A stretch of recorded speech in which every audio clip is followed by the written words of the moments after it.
Hey guys, I'm Commander Cartman, Mishaal, whatever you want to call me, and today I made a 4 on 45 slide presentation on Destiny 2. I called it Redesigned, a Perspective by Commander Cartman. What I wanted to put in this presentation is the changes that I would approach and how I would approach them as a game designer, and I'm sure that the guys at Bungie are working behind the scenes on Destiny 2 right now, especially the live team is probably working really hard right now to get those quality of life updates out by December for the Curse of Osiris expansion. Pardon me. So some background information. Like I said earlier, my name is Mishaal. You can call me Commander Cartman. I'm 16 years old. I've been playing Bungie games since I was about 3 or 4 years old, with my first game being Halo Combat Evolved.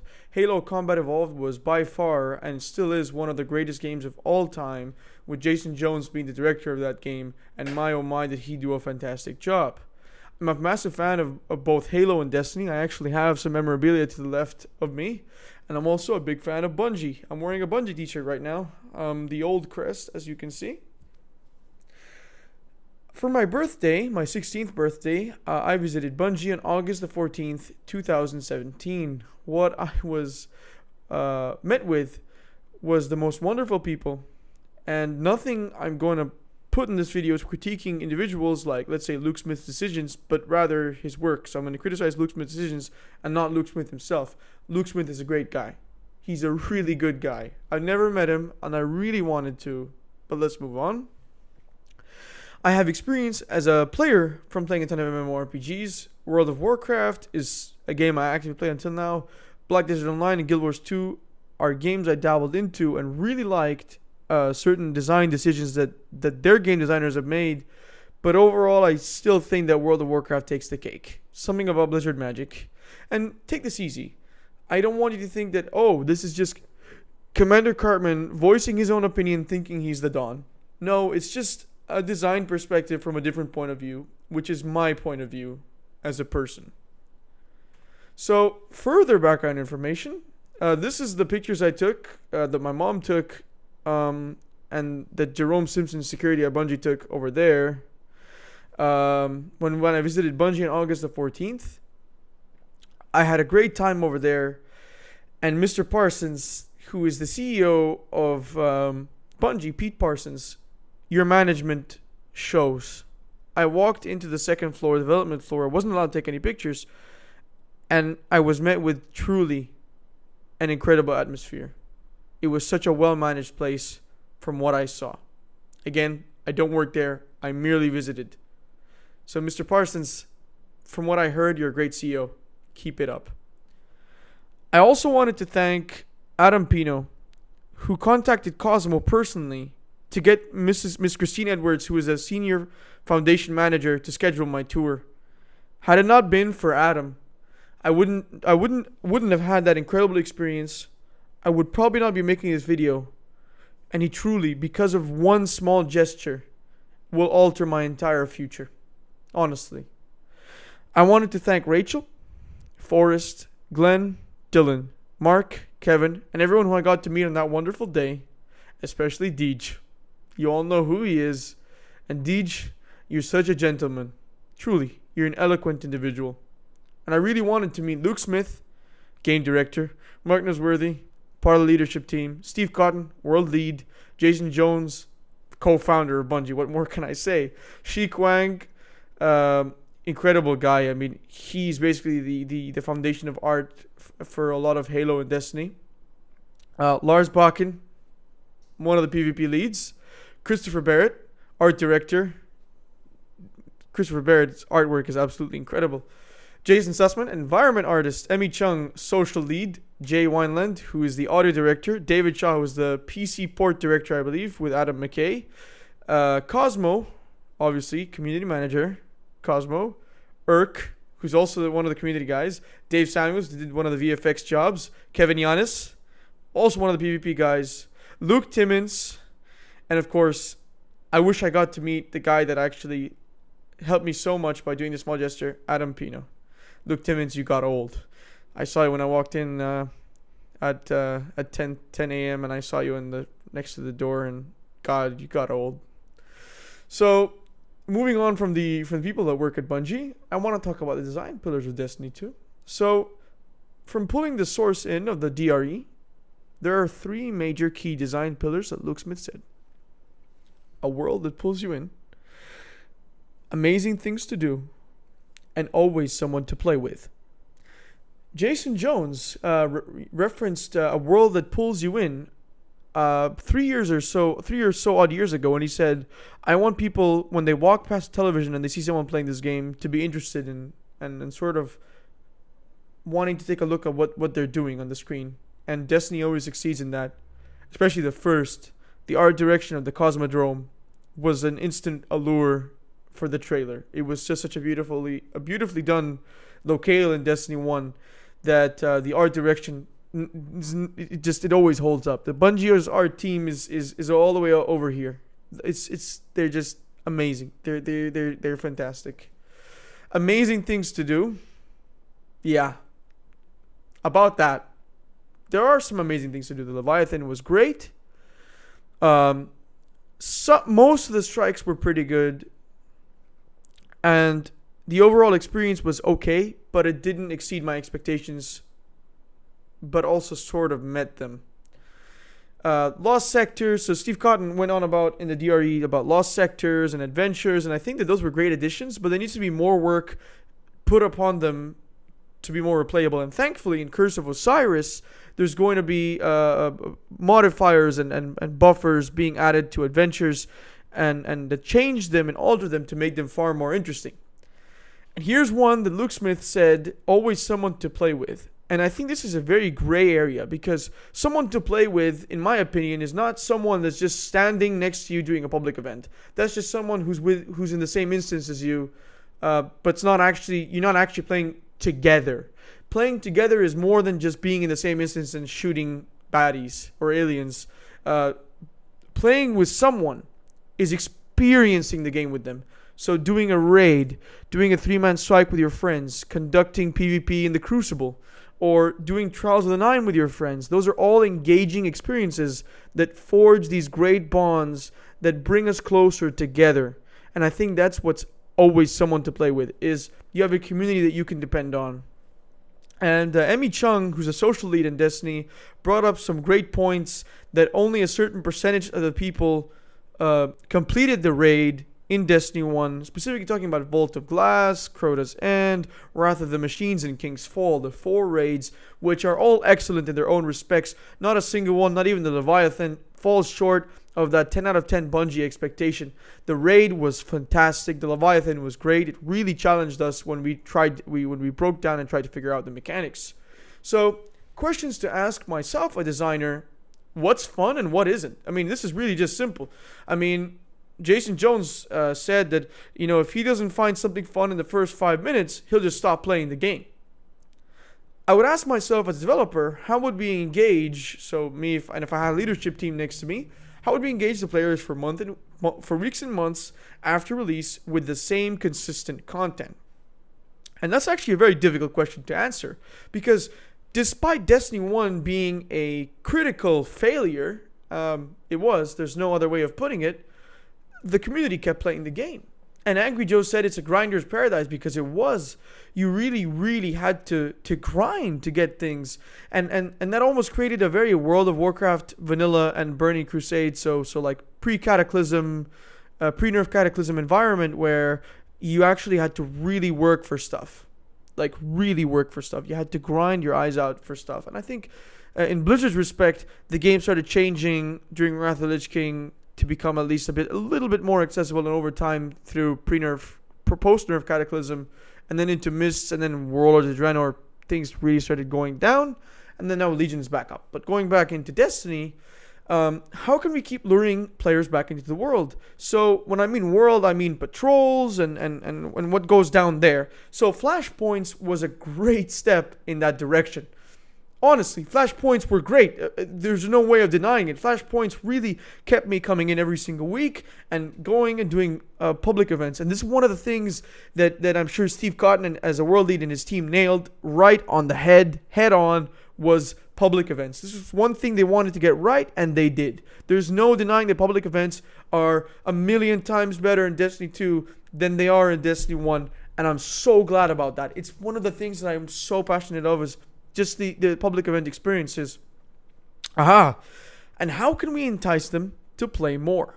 So in Destiny 1, you wanted a Suros regime. You were just watching all these clips on YouTube.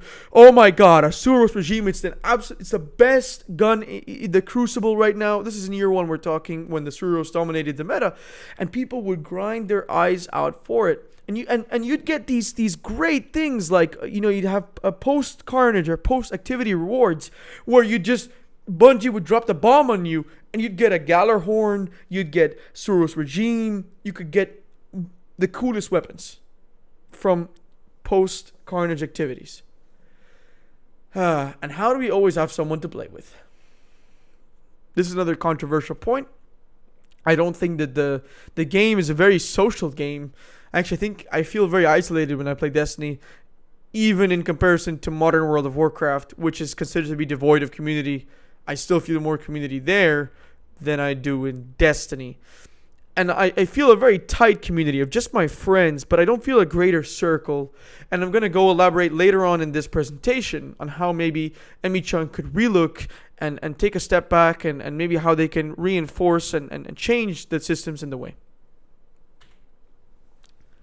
Halo 1 is a pretty good game. And not just gameplay-wise. Halo 1 was fun. I think we spent years at this point saying, how do we ratchet the bar at this point across the board up for Halo 2? Destiny 2 failed to raise the bar overall in comparison to Destiny 1, and the amount of jarring design decisions is too prevalent in the game. Shaders being consumables, pretty much all of the stuff that's in your inventory is reputation, except for a few exceptions. Destiny 2 is riddled with decisions that just make me go, why? We are the most cynical of people.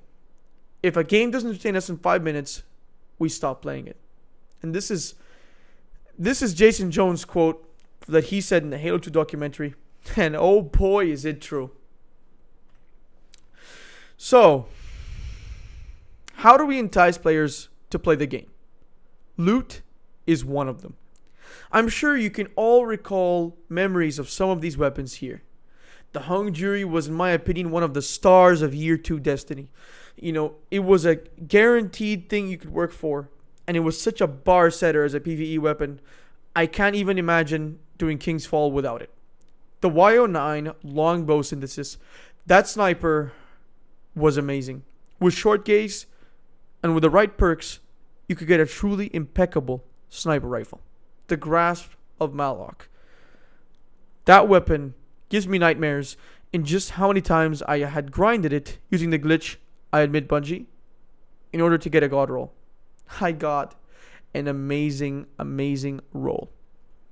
It was a red dot OES, just like that one over there. And glass half full. It was a great roll. My Shadow Price, with also a red dot OES, and very similar perks to the one I have above there. That's a very all-around great, and it feels great to use. The Sandbox designers should take a look at what made Shadow Price feel great to use, and what made Fatebringer feel great to use, and what made the Matador feel great to use, because they honestly felt really damn good to use. And auto rifles in Destiny 2 actually are one of the things that I think the Sandbox team have actually gotten right head on to the coffin, was how the way auto rifles feel. Scout rifles, however, no, I'm sorry, Bungie.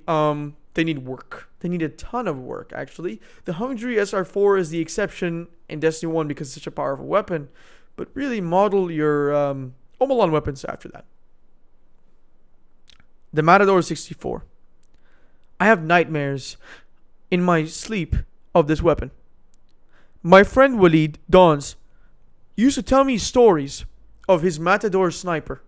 Rifled barrel, rangefinder, and knee pads. That matador was something that was feared within the Crucible. If he got his hands on it, he would wreak havoc upon the Crucible, and truly, it was a force to be reckoned with. These create very unique experiences. The meaningful rewards create unique experiences because of their power. Part of meaningful rewards is what we're moving on to here. Luke Smith said in an interview by Mashable, "How can my second, third, and 10th Better Devils hand cannon be interesting?" That's a question we should be asking and answering as quickly as we can. Easy answer, Luke Smith. This is a very easy answer. Return random perk rolls. That will make loot exciting again. Because of set rolls, they've actually made weapons feel quite odd. There weren't actually that many weapons in Destiny 1, but what made them feel like there were so many weapons was because there weren't any set rolls. So in fact, people would think about a weapon like something as simple as a shadow price and how they would be working towards a god roll. And in year 2, I think of an imago loop that would roll as close to Fatebringer as possible. Speaking of which, strike specific loot. About that. So here I actually photoshopped this picture, and I want to let's say you preview a Vanguard package. So one you get from Reputation. And then you take a look at the question mark. Those are just potentially random rolls. And when you hover, you put your cursor over it, I think there should be a detailed list of all the perks that can roll on this weapon. And so every single time you turn in and get Nightshade, you'll get a different Nightshade. You'll get different sights. A different weapon mod. Different perk rolls. Pardon me. That is how you diversify the weapon pool, by adding interesting random perk rolls. And I know it's a detriment to the sandbox because it also makes balancing harder. I understand. With that being said, reintroduce materials and make them cost 1 mote of light, 5 weapon parts, and varied mats to unlock perks. So let's say this perk over here, the one in the middle between the 2 question marks stacked above each other. So I can't actually point at it because it's not directly above me. That one. So instead of having a system where in Destiny 1 where you had to press square over and over again, you got to press square, to get the motes of light required to fully upgrade the weapon, and then use weapon parts, mats to then unlock all the perks. Here's a system that lands sort of right in between the middle. And as a game designer, okay, the first system was a nuisance, so the player can get frustrated with not having enough motes of light, and the player would also want to experience the weapon at its full capacity. But what we have in Destiny 2 is an extreme, where all the perks are unlocked, it's set rolls, and it's uninteresting. But it also gives the user or gamer easy access to the complete, perfect version of the weapon. So here's, as a designer where I've wanted to approach a middle ground, I've come up with this system, which is in the middle.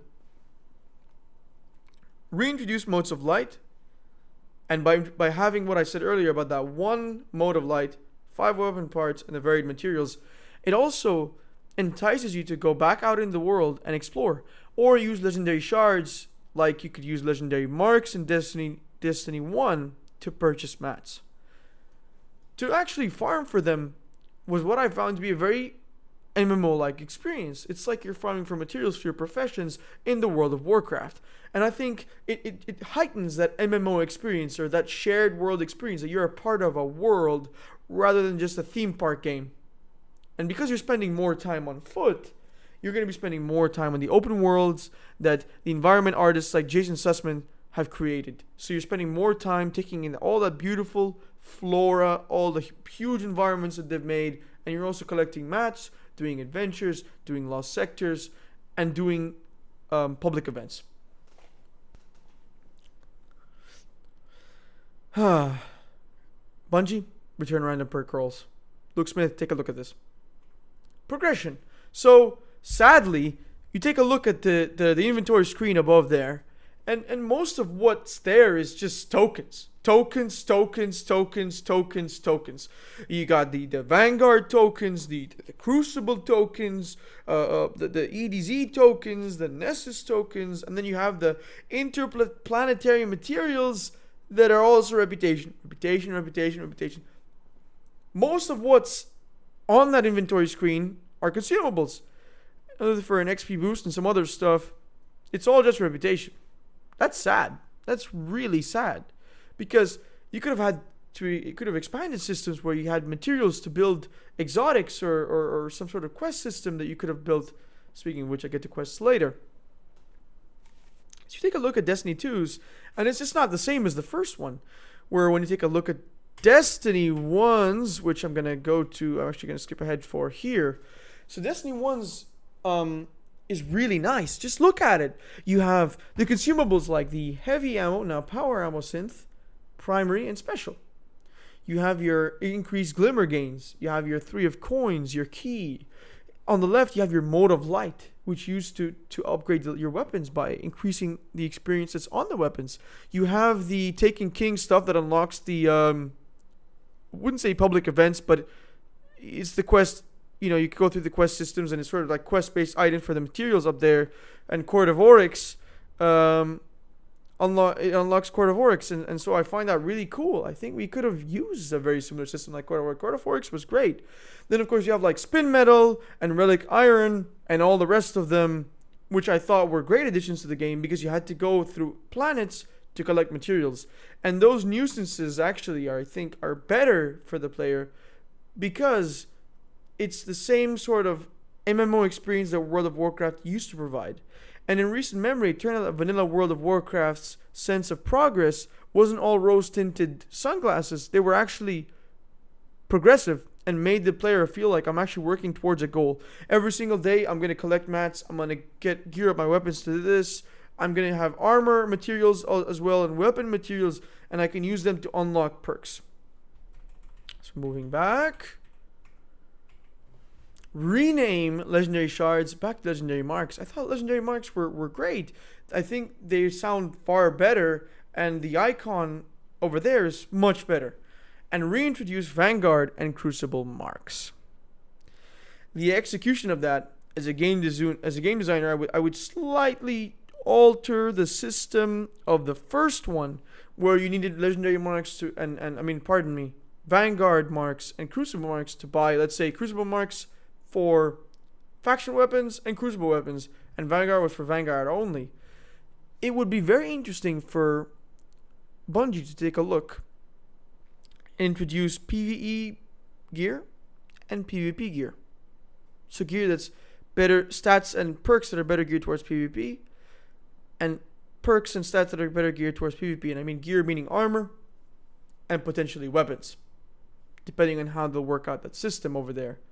So, as a designer, I would want to create an environment that can facilitate both the PvE player and the PvP player. So the faction vendor shouldn't just sell Crucible gear for Crucible Marks, but also Vanguard Marks. Legendary Marks should be used to upgrade and infuse, to buy weapons from a vendor that isn't affiliated with both the Crucible or the Vanguard. So let's say out in the EDZ, you speak to the EDZ NPC, who I just forgot his name, and then when you approach him, you could give him legendary marks on top of the reputation tokens that you give him, and he can then turn around and give you options using legendary marks to buy weapons from him. I feel so bad that I forgot his name. I remember Asher Mir. But I don't remember. God, what's happening to my brain? Anyways, I think that this system could potentially work great to reintroduce currencies that are specific towards Crucible and Vanguard, and gear that's geared towards either or activity. And this will tie into another design pillar that I want to change later on. Develop a pride for the Crucible. What I said earlier is You want to be proud of being a Crucible player, and so these are some great weapons from the Crucible. Grim Citizen, a great auto rifle, like a really fantastic one, and the Zombie Apocalypse WF-47. Oh god, this gun is fantastic. It's one of my favorite heavy machine guns in Destiny 1. And so you want to feel proud. I play Crucible. I have the Crucible Titan armor, my Crucible Warlock armor, and I have my Crucible weapons. Make those weapons feel good in the Crucible. Make them rack those Crucible colors like you do now. Have the Crucible pride. You know? Introduce more unique weapons like this. And sometimes you're just not, by every reputation package and every Crucible engram you get, you're just not getting the weapons you want. So you can earn a weekly maximum of Crucible marks. And by mitigating that bad luck in RNG, you can use those marks that you earn and earn the desired weapons. So you can buy a does not compute. If you're just not getting lucky this week and you've grinded so many packages that you're just not getting the weapon anymore and you want a god roll for it, so you're just going to keep turning in tokens, or no, you can have a system in place like this, which is anti-RNG bad luck mitigation, where you get Crucible marks you can earn to purchase weapons that you want. Granted, with a random roll. So you can get the weapon, but not with a god roll necessarily. You have to keep grinding. There's always that sense of progression. I'm working towards a specific goal. A god roll is one of them. Side with the Vanguard. Grind your eyes out in strikes. Earn those Vanguard marks and cap it at the weekly maximum to mitigate the bad luck, as I said earlier. You want an LDR 5001. It's just, you can't get your hands on it from every package you get from the Vanguard. Here's a solution. Give us marks, and we can buy it with a random roll set. So we might get bad perks or good perks, but we got the gun anyways. So we sort of feel comforted. As a gamer, I would feel better if I got a gun, maybe not the best version of the gun, but I got the gun, and I still got it. Maybe not the best version of it, but I'm working towards that best version of it. And one day I'm going to grind out to get it. The same goes for guns like Shadow Price. And now, faction pride. So you want to be proud to be New Monarchy, for the New Monarchy, for the Future War Cult, for the Dead Orbit. Choose your side. You want to feel like you made the right choice. You don't want to feel like just a guy that's moving towards a faction for whatever has better weapons this faction rally. That's stupid. You want to empower your guardians in the same way they're proud to be Titans, Warlocks, and Hunters. You ever seen Deej? Deej is proud to be a Warlock. He brags about it. He's so proud about to be a Dead Orbit Warlock. You can tell he's proud. How can you create that for an average player? How can you make him choose a faction and stick to the faction? Make it so that at level 30 with the faction, so now you bring back the number of reputation gains. You can see every single time you level up, And by level 30, you earn a ship, like Commoditus. Forge a New Fellowship is a subtitle of that spaceship. Or let's say you get the faction unique emblems. Does what increase pride for your faction, the faction that you pledge towards. Shaders, emblems, ships, vanity items, like exotic quests. Remember those? Remember the badass exotics? I'll get to those later, but remember those and how they created such an impeccable... Truly, they were one of the best parts about it. Faction PvP. Oh god, this is something I've been wanting since the beginning. Pardon me. This is something I've wanted since the freaking beginning of Destiny 2. Faction-based PvP. Rally with your faction. Enter the Crucible. Serve your faction. Whether it's Executor Hideo or Arak Jalal. Just go out and make him proud.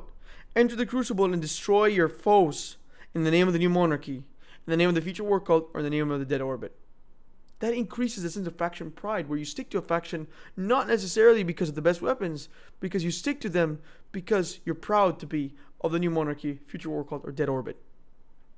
From a player perspective, you're getting more of a sense of immersion because you're being more a part of this world. You're engaging in the factions. You're arguing on forums over what faction is better. So increase the lore and provide the ideologies behind each faction that may appeal to one person. Whereas I'm New Monarchy because I believe in a monarchy. I believe that there should be a king who rules over the last city, who sits under the might of the traveler, and that we are the guardians of the light that serve that king and the traveler. I believe in the New Monarchy.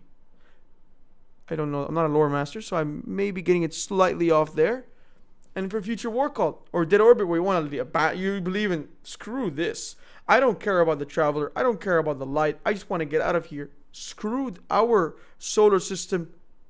It's dead anyway. You want to increase the level of faction pride for players. Let them be immersed in the world. A world that pulls you in. This is one way of doing it. And it's a great way of doing it at that.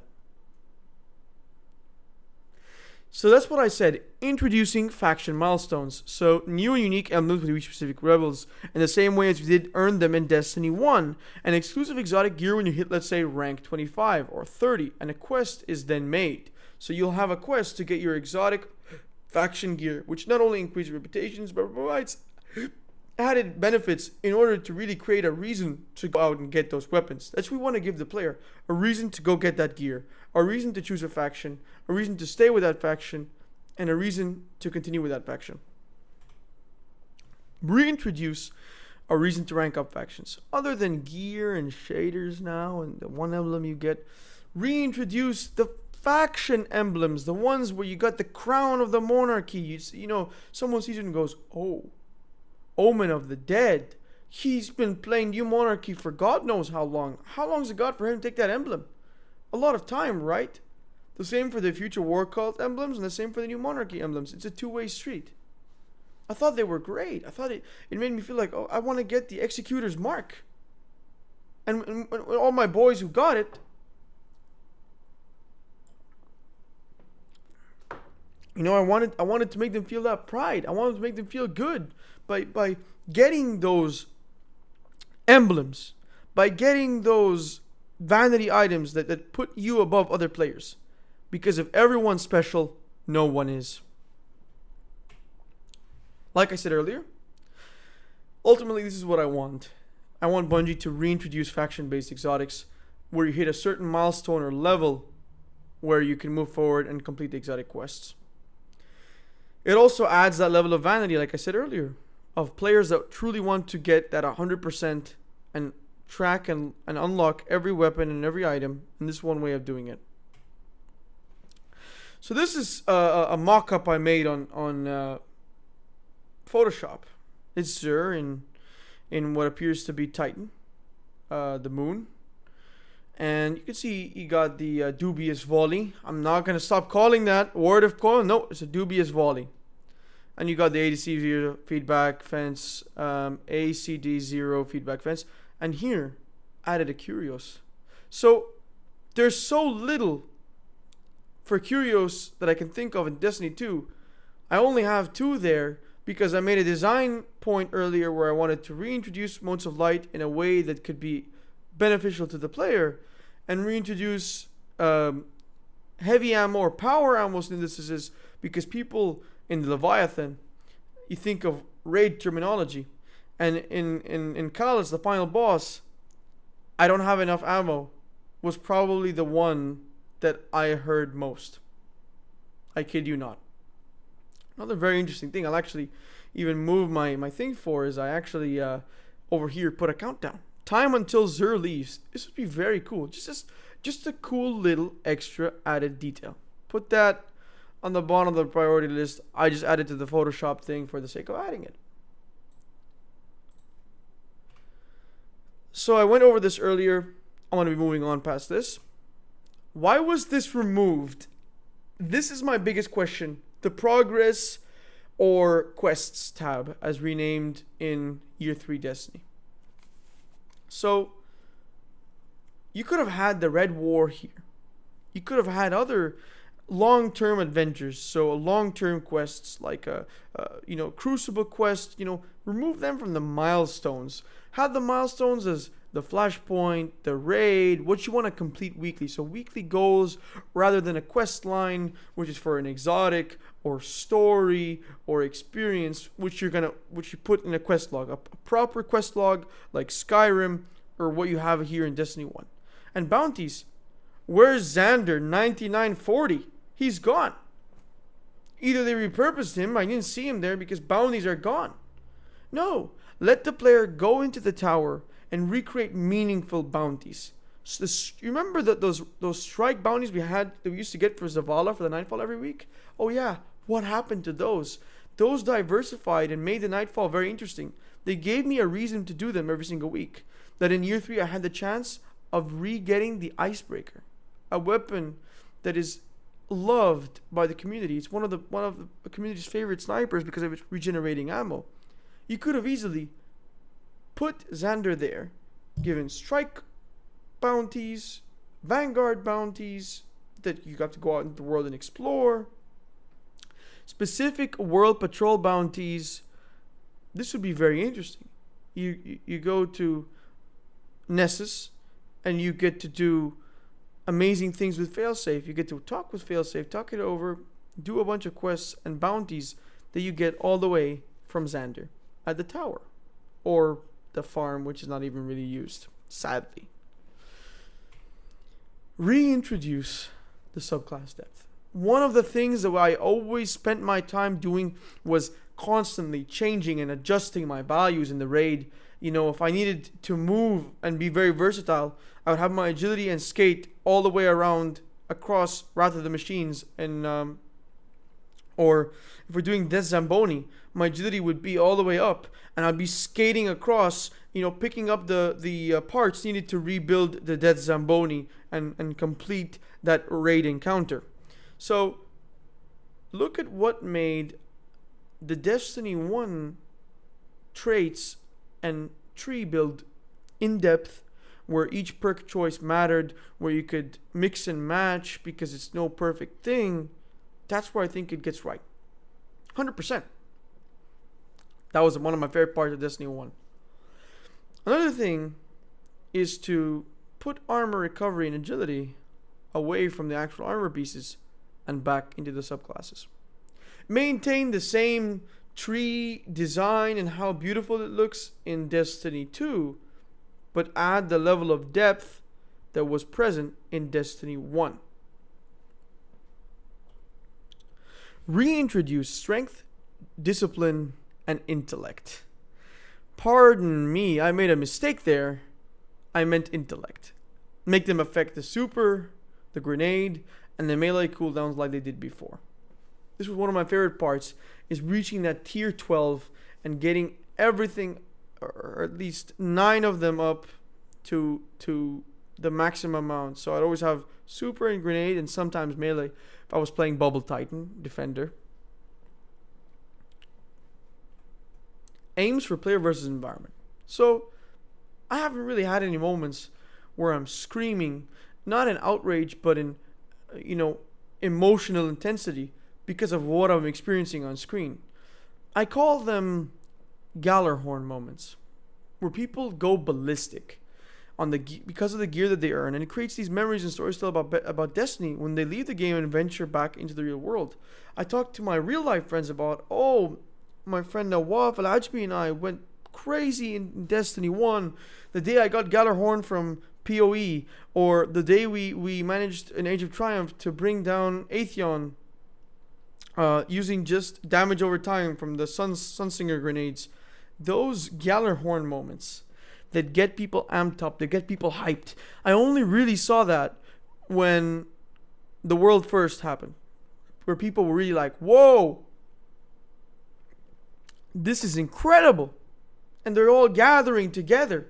And all just this energy and hype is all through the roof. Everyone is like, yeah, we're so excited. And everyone is just screaming, dude, I got the Gallarhorn. Dude, I got Shadow Price. Oh my God, look at my LDR. Look at my Matador, dude. Look at the roll. Just think about it. Think about it. Loot creates those Gallarhorn moments. A more open-ended, more chaotic PvP, pardon me, creates those open-ended moments. And honestly, other than that, the gear and progression is doing great. Not the end game progression, the progression. So the road to the grind to like 265 or 280 is actually pretty decent. I think it's fine. And the gear is okay. It's great to okay. There's some really nice weapons, Nightshade, Origin Story that I love. And there are some not so great weapons. I'm sorry. Also, it's good to see future rifles are strong again. Fusion rifles are strong again. Player versus player. We gotta talk. I had a conversation with someone at Bungie about this. To offer mode-specific playlists, map voting, and etc. is something I think that the Crucible really needs. Because after playing on Vostok for the 99th time, I want to play on Altar of Flame or Eternity. I want to play on a different map. I want to move into something else. I'm sick and tired of playing on the same map over and over again because RNG picks the same map over and over and over again. Mitigate that by having a voting system in place. Come on, Bungie. You guys did that in Halo. 4v4 with learnability. I know Kevin Giannis went on about this. Luke Smith went on about this. Should only be reserved for the more competitive modes. But a 6v6 mode, where honestly, guys, put learnability in the trash, put, order into the trash, make it a chaotic, purely just fun experience with vehicles, so you can create these iconic Halo moments where you're driving around in a Warthog with your friend on the Gauss rifle, taking down a Banshee or something like that. Those are moments of chaos, not MLG playlist Halo where everyone is trying to get a BR and maintain map control like it was in Halo. No. You want to create two polar opposite experiences in PvP, which can attract two different groups of people. One who just finished a raid and wants to do some 6v6 with their friends, and then two where you want to get serious, get some Trials of the 9 done, get some Countdown, get some survival done. We're practicing for Trials of the 9 this weekend, guys. That's what you want to create. You want to create those moments. Make the player have a choice between what they're in the mood for. Fun or sweaty games where, connection and skill base actually matters. I didn't make note of it here, but a ranked playlist with an actual rank that goes to Diamond 1 ELO all the way down to Bronze needs to be in place. It needs to be, Bungie. You guys have to do it. Competitive, where you need to chase after a rank, where it's almost like CSGO where you want to push because you want to keep moving your rank up.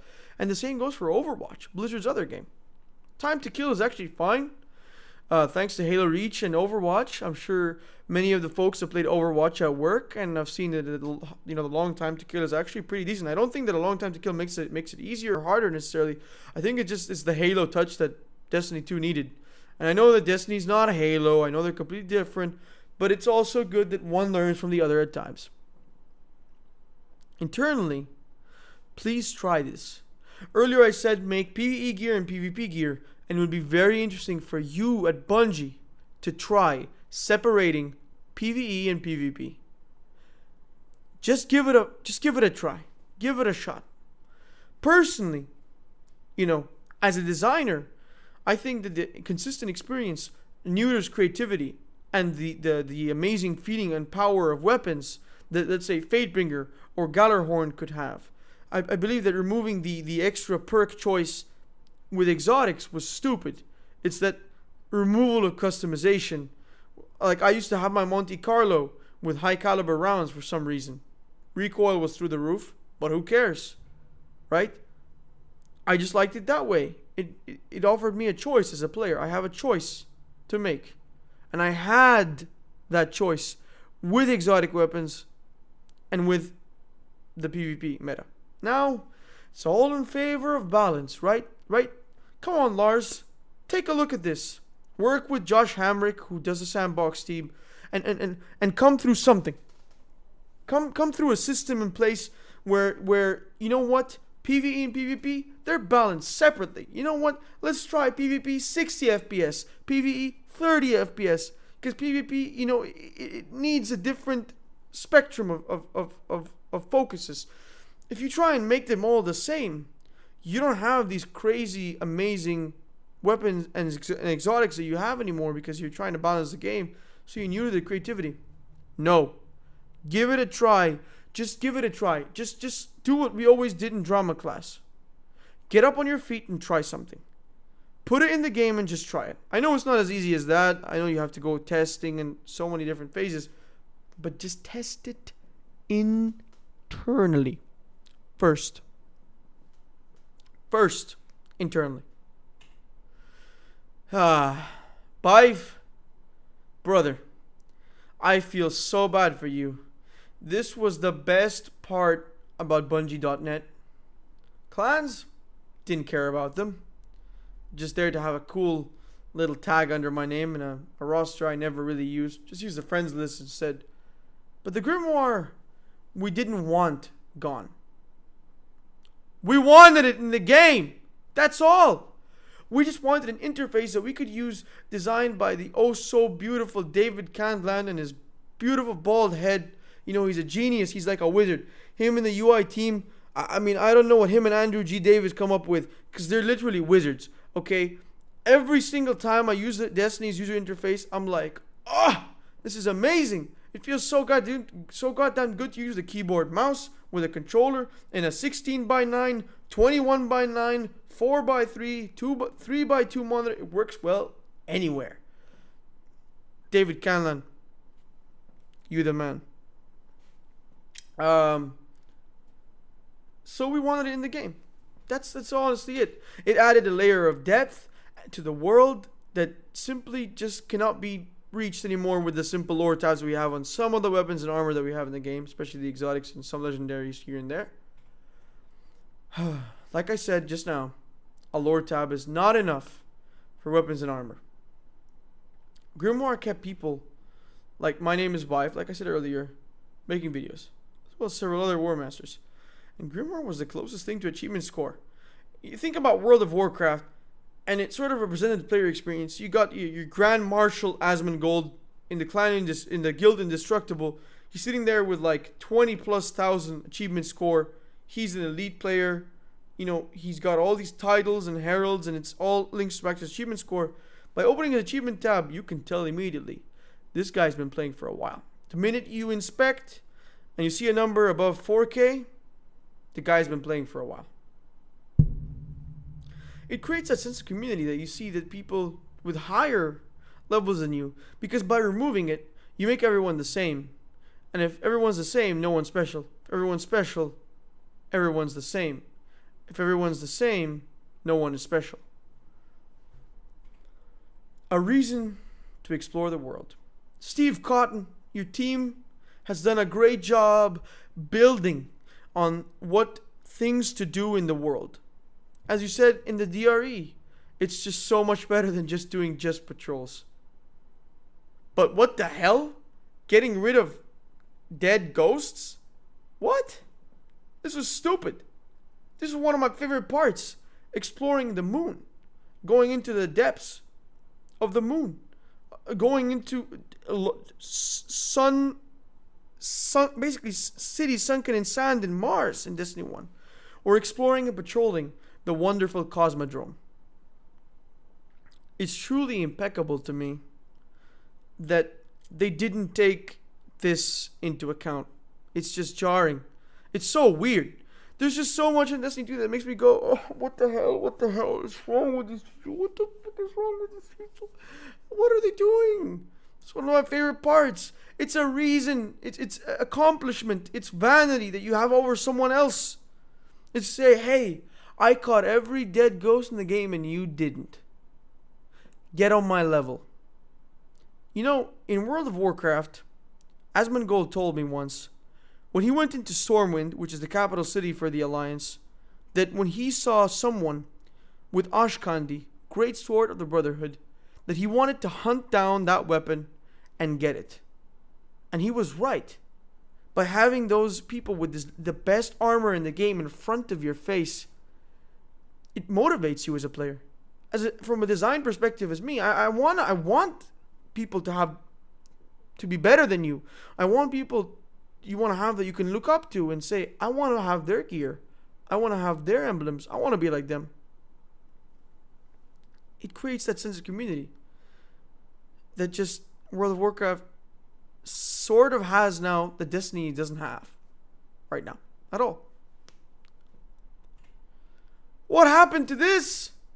I was looking up some older screenshots from the DRE, and Roland610, probably somebody on some username on the internal Bungie test server, had a records page.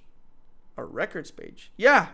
Wouldn't it have been cool to have a record book with emblems and goals that we could reach in order to further our grimoire, or if we had grimoire, and to further that MMO experience where you have vanity.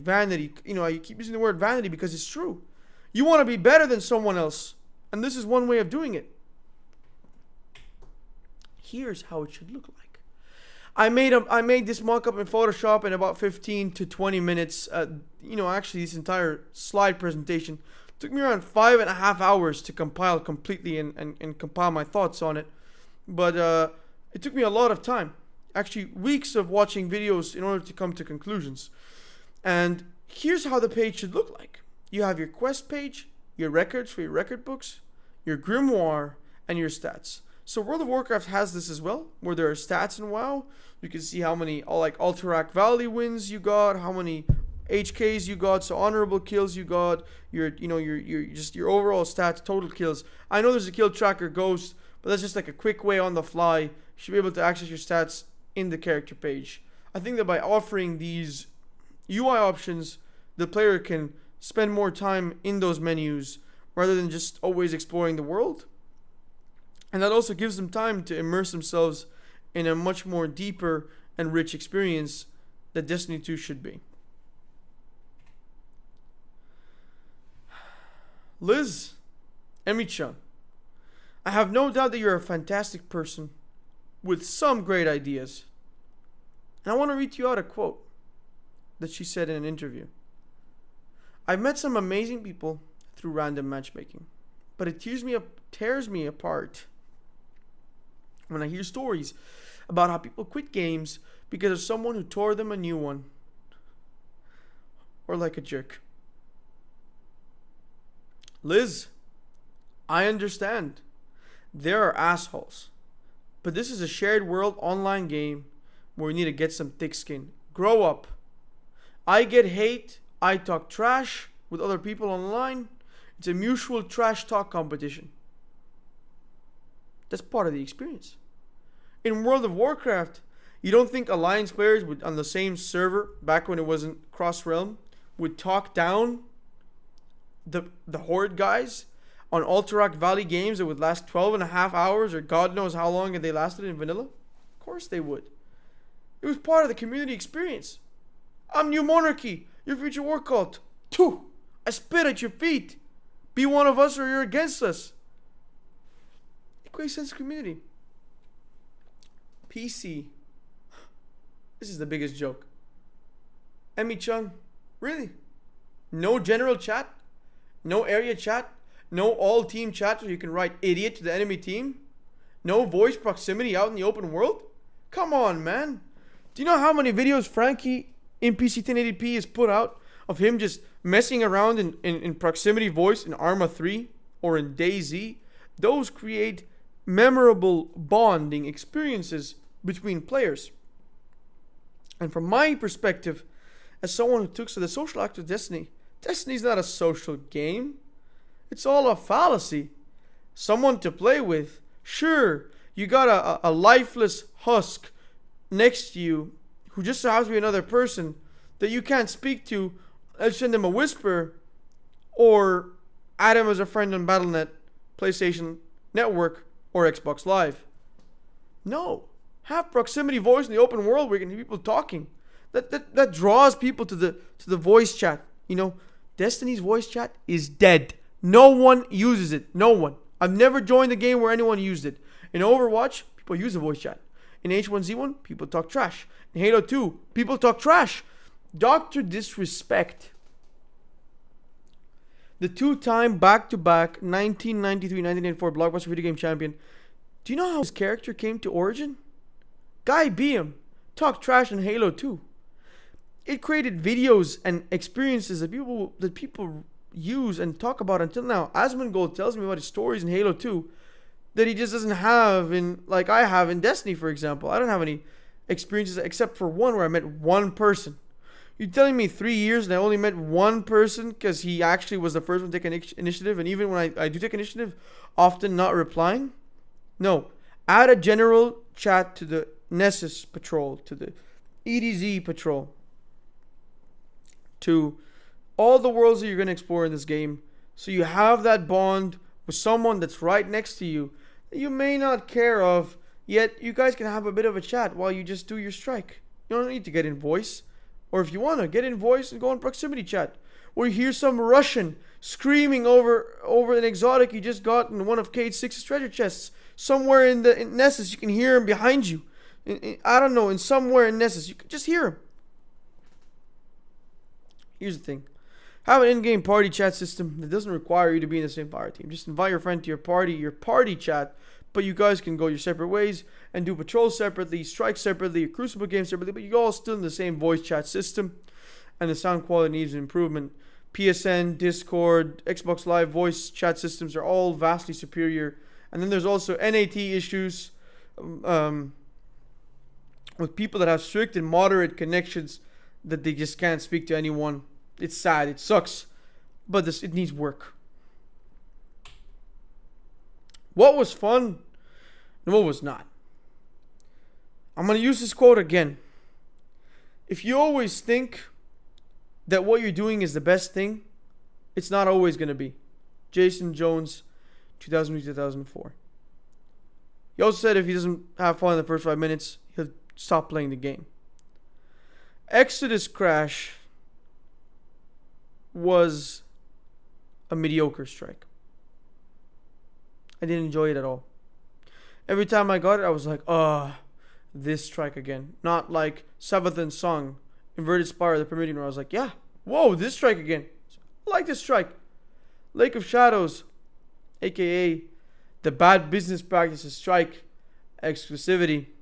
I understand you have to meet revenues, you have to sign contracts with Sony, exclusivity deals, bring capital to Bungie. I understand it from a business perspective. I'm a business student. Okay?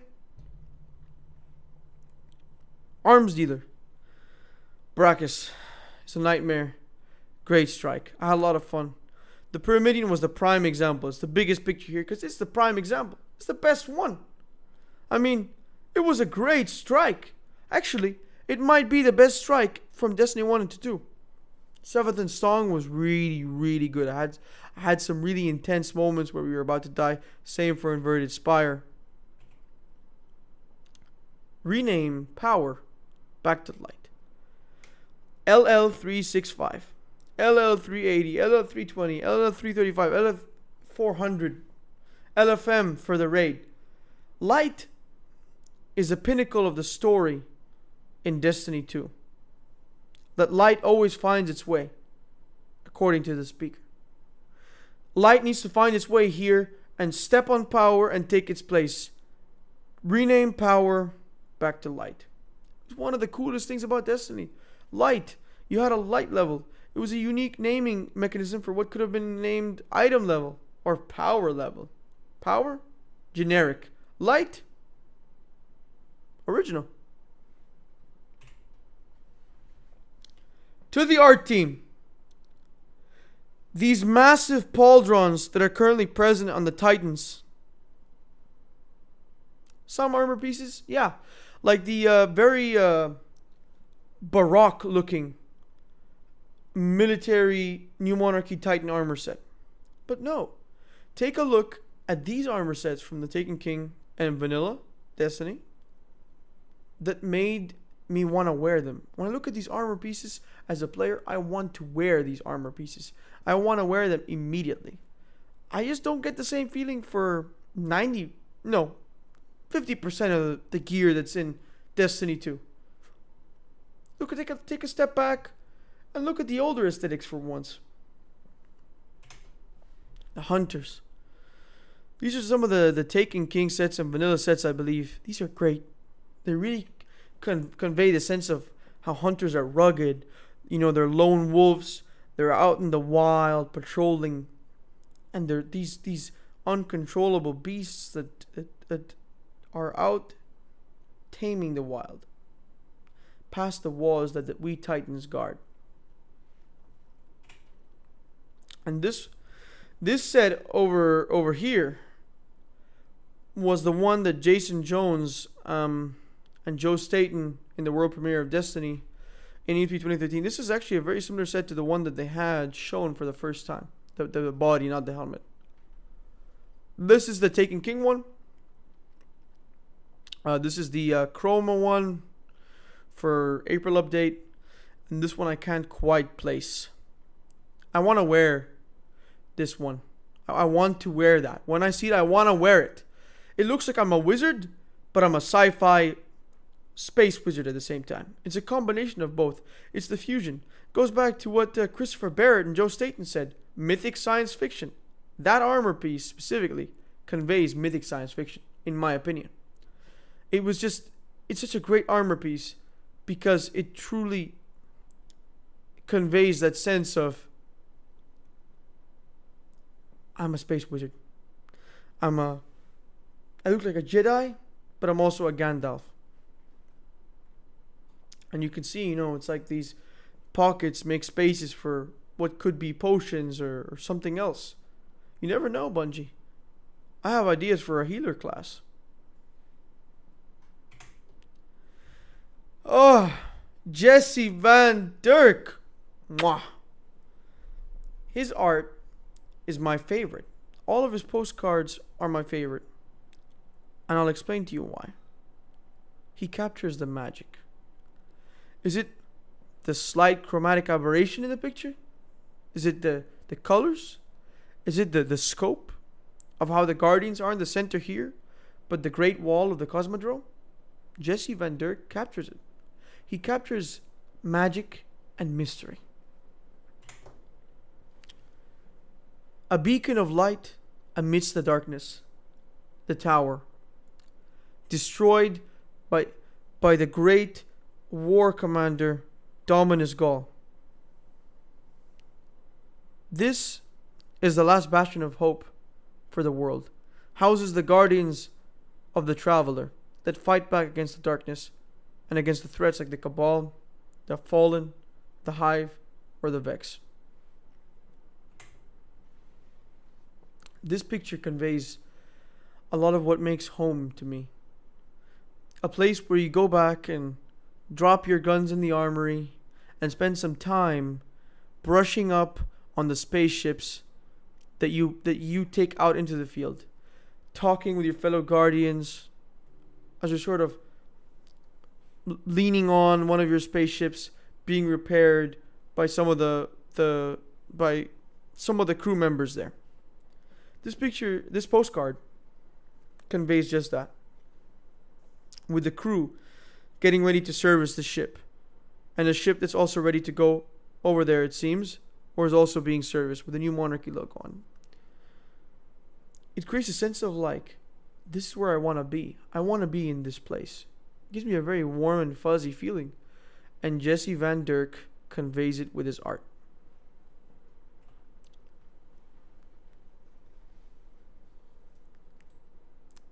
So, I'm moving me away for a second. Over here. Music. Mike Salvatore. I went to his office. He commutes between Chicago and Seattle, and I wasn't able to meet him, but I really wanted to. His music is great. Journey is an amazing composition, the theme song of Destiny 2. Echoes of the First Dreamer was an independent soundtrack produced and composed by Marty O'Donnell. It was also really good, just like Destiny 2 soundtrack by Michael Salvatore. And I know C. Paul and the rest, but these are mainly two of the faces of the music of Bungie as a whole. And then Marty plus Mike Salvatore is legendary. You get truly impeccable pieces that almost bring me to tears. Okay? I'm not saying after the fiasco with Marty to rehire him, Bungie. No. Do what Blizzard did with Russell Brower. Hire Marty as a freelance composer to come in, compose side by side with his good friend and almost brother, Michael Salvatore. I know they influence each other, and together they can make legendary music. Not just really good. Legendary. Music of the Spheres was an independent predecessor composed before Destiny, where Jason Jones just told him, or Joe Staten, one of them, told Marty to just make music. And Music of the Spheres was the answer to that question. It's what the Destiny 1 soundtrack, or vanilla Destiny soundtrack, is based upon. The Music of the Spheres. On my way to Bungie on August the 14th, it was a cold, for me, morning in Seattle. It was around 18, 19 degrees. And as I was driving down the highway over the beautiful waters down to Bellevue, I had the path on blast over and over again from how beautiful of a movement it was. So well composed because of Marty and Michael Salvatore working together. And truly, it's the most incredible thing. It's the most beautiful composition I've ever listened to, and I think it's their best composition.